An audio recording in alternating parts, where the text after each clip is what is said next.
દીકરે પ્રધાનમંત્રી મોદીના dream project એટલે કે બુલેટ ટ્રેન બનાવવાના રસ્તામાં આવ્યું છે વધુ એક વિઘ્ન। અમદાવાદથી મુંબઈ વચ્ચે શરૂ થનારી બુલેટ ટ્રેનના સામે મહારાષ્ટ્રના 70 કરતાં પણ વધુ ગામડાઓના ખેડૂતોએ વિરોધ નોંધાવ્યો છે અને સરકારને ચેતવણી આપી દીધી છે કે કરોડોના બુલેટ ટ્રેન પ્રોજેક્ટ માટે 1 ઇંચ પણ જમીન નહીં મળે।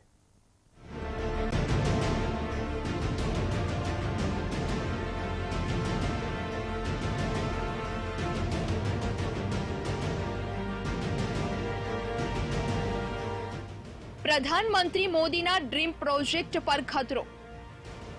बुलेट ट्रेन प्रोजेक्ट આવ્યો વિવાદમાં। ખેડૂતોએ બુલેટ ટ્રેન પ્રોજેક્ટ સામે ચડાવ્યા વિરોધના બાણ।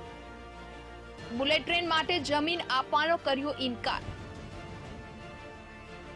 પ્રધાનમંત્રી મોદી જ્યારે ગુજરાતના મુખ્યમંત્રી હતા ત્યારે બુલેટ ટ્રેનનું સ્વપ્ન જોયું। પાટા પર સરસરાટ સરકતી વિકાસના પર્યાય સમાન બુલેટ ટ્રેનને ભારતની જમીન પર દોડાવવાનું સ્વપ્ન હતું।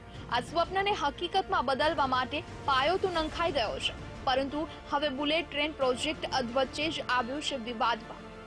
અમદાવાદથી મુંબઈ વચ્ચેના બુલેટ ટ્રેનના પ્રોજેક્ટ માટે હાલમાં જમીન સંપાદનની પ્રક્રિયા ચાલી રહી છે અને રેલવે મંત્રાલયના અધિકારીઓ તેમજ ARCA-DISની ટીમ આ કામમાં લાગી ગઈ છે, પરંતુ મહારાષ્ટ્રના પાલઘરના ખેડૂતો બુલેટ ટ્રેન પ્રોજેક્ટના વિરોધમાં આવ્યા અને સરકાર સામે આંદોલનની ચેતવણી પણ આપી દીધી છે। અમદાવાદથી મુંબઈ વચ્ચે દોડનારી બુલેટ ટ્રેન માટે 508 કિલોમીટરના પાટા નાખવામાં આવશે। આ માટે 1400 હેક્ટર જમીન સંપાદિત કરવી પડશે।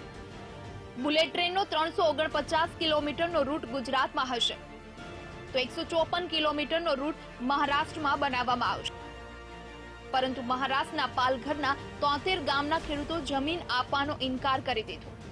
73 માંથી 50 ગામના ખેડૂતો રેલવે મંત્રાલયના અધિકારીઓ સાથે બેઠક કરવા માટે તૈયાર થયા, પરંતુ 23 ગામના લોકોએ તો બેઠકમાં આવવા માટે પણ ના પાડી દીધી। એટલે 200 હેક્ટર જમીન સરકાર માટે માથાનો દુખાવો બની છે। બુલેટ ટ્રેન પ્રોજેક્ટનું ખાતમુહૂર્ત અમદાવાદમાં પ્રધાનમંત્રી મોદી અને જાપાનના વડાપ્રધાન શિન્ઝો આબેએ કર્યું હતું અને ત્યારબાદ જમીન સંપાદનની શરૂઆત કરવામાં આવી। જાપાન સાથે થયેલા કરાર પ્રમાણે જમીન સંપાદનનું કામ ચાલુ વર્ષના અંત સુધીમાં પૂર્ણ કરી દેવું પડશે અને ત્યારબાદ વર્ષ 2022 સુધીમાં બુલેટ ટ્રેન શરૂ કરી દેવાનો પ્લાન છે, પરંતુ હવે જમીન વિવાદને રાજકીય રંગ પણ લાગ્યો છે। મહારાષ્ટ્ર નવનિર્માણ સેના તો ભાજપની વિરોધમાં છે જ, પરંતુ હવે શિવસેના પણ રાજકીય લાભ લેવા માટે આ વિવાદમાં કૂદશે। તો થોડા સમય અગાઉ ગુજરાતના ખેડૂતોએ પણ બુલેટ ટ્રેન માટે જમીન ન આપવાની મુહિમ ચલાવી હતી અને દિલ્હી સુધી વિરોધ વ્યક્ત કરવા માટે બેઠકોનો દોર પણ ચાલ્યો। એટલે આવનારા સમયમાં જમીનનો વિવાદ વધુ વકરે તેવા એંધાણ છે અને આવી પરિસ્થિતિમાં બુલેટ ટ્રેન પ્રોજેક્ટની સમય મર્યાદા પર કેટલી અસર થશે તે એક મોટો સવાલ છે।